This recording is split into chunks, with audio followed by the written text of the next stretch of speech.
the seed for what is happening in Lagos State today was effectively laid with the fraudulent presidential election.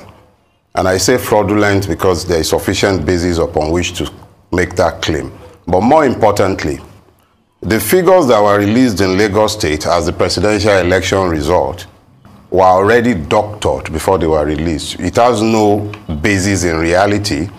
Yes, Labour Party won. Do you have any evidence? Oh yes, there is more than sufficient evidence. Where INEC has become completely unreliable in terms of declaration of result, I will not even rely on the result that we have in our situation room. If I go by what PDP released in the public space, is more than sufficient.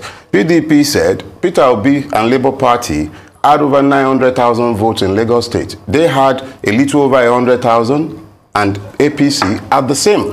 The truth of the matter is that Bola Ahmed Tinubu was roundly rejected in Lagos State. It wasn't just the Igbos. It wasn't about the Igbos rejecting him. He was rejected across the length and breadth of Lagos State because it was a referendum on his 24 years rule and hegemony in the state. So when you now heard the INEC people announcing a result that was supposedly so close with such depressed voters number, I remember that I was on a rise maybe a couple of days after that result was released, and I said at the time very clearly that this result is not reflective of what happened. At my polling booth, they were counting votes up until 1:43 a.m. in the morning. My wife did not vote until around 8:30 in the evening. And so the same happened across the length and breadth of Lagos, despite the best effort of those who were bent on disrupting the elections.